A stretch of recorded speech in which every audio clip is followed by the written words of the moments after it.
All right, this is for Dr. Magical's Kin579. This is the MST intervention article summary presentation. The article that I was able to find was a sports injury prevention in Swedish elite floorball players, which is the evaluation of 2 consecutive floorball seasons. The purpose of it is to evaluate the effect of psychological injury prevention within a group, which was implemented through the first season and after the second season in Swedish floorball teams, and it was both male and female. The type of intervention that was done was incessant sessions covering somatic, which is bodily, and cognitive mental matters. These players participated in skills training during the first season, and the control group did not. Then, during the second season, neither group went through any interventions. And these interventions had to do with relaxation, stress management, control of emotions, and goal setting were used to equip the teams with strategies to reduce the stress response.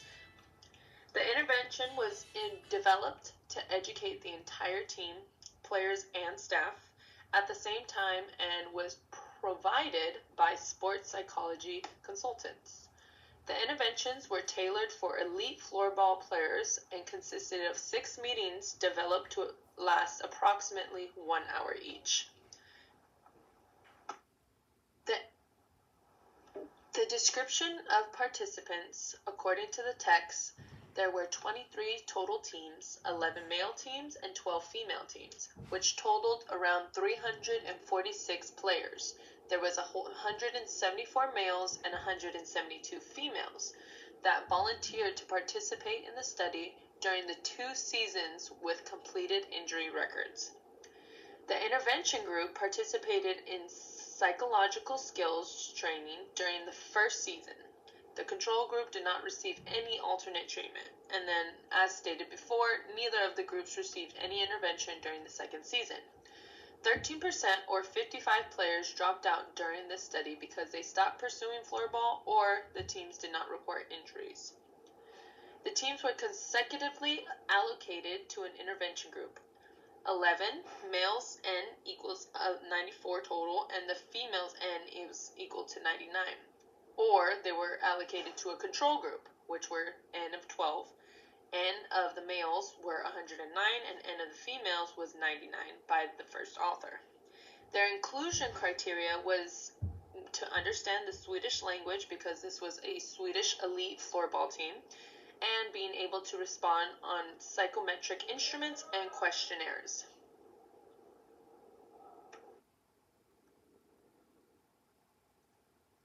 So, an explanation of how this intervention was conducted. Coaches gave the initial approval for the study to be done for their team. And then from there, the athletes had a written consent sheet to fill out, deciding if they wanted to participate.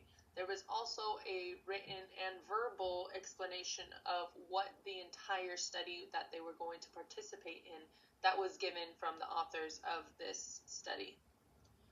The team medical staff was then asked to document all injuries that occurred from the start of spring preseason training and continued on for 2 seasons. The players in the intervention took part in a psychological skills training program starting in the fall of the first study season, which was the year 2010 to 2011, whereas the players in the control group did not receive this or any other intervention.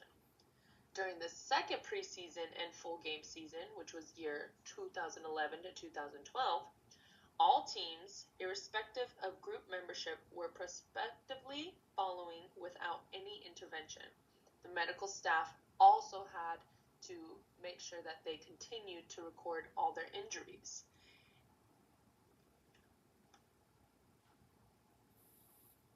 With the explanation of the results, 93 players, which was about 27%, sustained 119 injuries during the second season, combined with the male and female.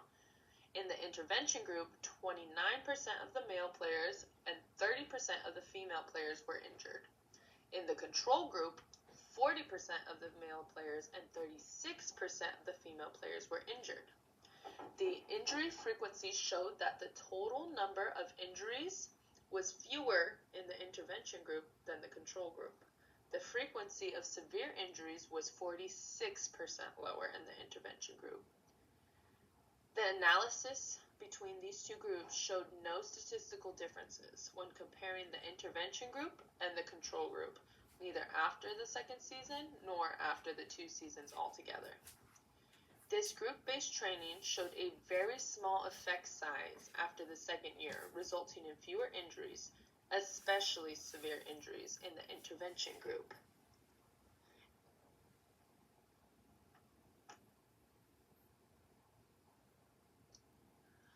Some of the things that can be learned from in this study is that elite floorball players were evaluated at 2 consecutive seasons after a psychological skills training program.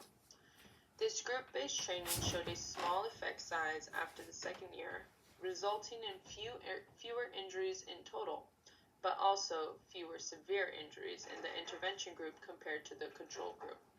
It is therefore important not to overlook the potential of a group-based psychological injury prevention program.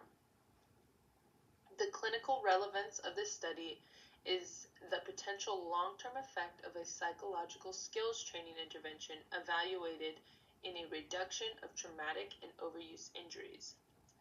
This can encourage coaches and medical teams to include psychology in the preventative strategies.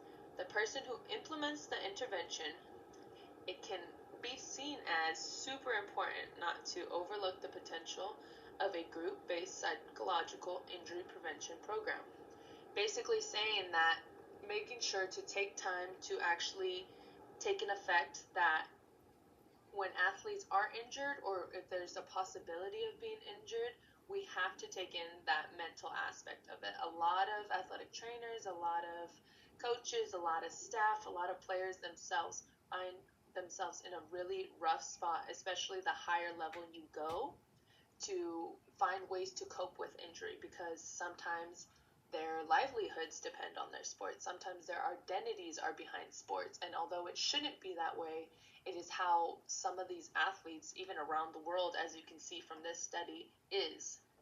If we start implementing more psychological and psychoanalytical type of processes and studies into these athletes, we might be able to help them not only find their way through injuries, and I know that this study didn't specifically go through what their rehabs were and things like that, but applying a psychological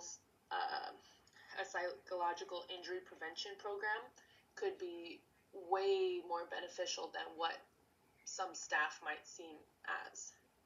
It may seem like it might be a waste. It might seem like it might take up time out of a daily practice schedule, but in the end, it could bring that motivation for their star players. If they get hurt, they have that motivation besides wanting to just get back for their sport, but wanting to get back for themselves to know that, hey, I need to get myself better for my own health, not just for my sport, but for my daily living. Like, who knows how long these athletes are going to be playing for. They could be playing for a year, they could be playing for a couple months. You never know, and you can't fully prevent an ending injury from occurring.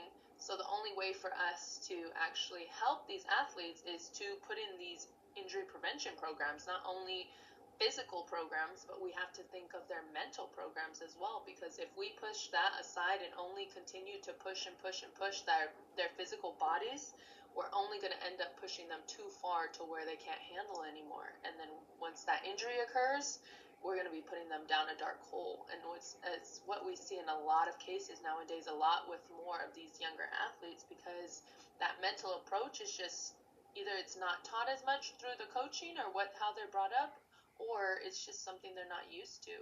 So if we can add in these psychological injury prevention programs, I think that it would be more beneficial to the athletes and the programs that they're playing for altogether. I wanted to add an extra slide for extra information that can be learned from this study, so kind of like another what can be learned from this study part 2.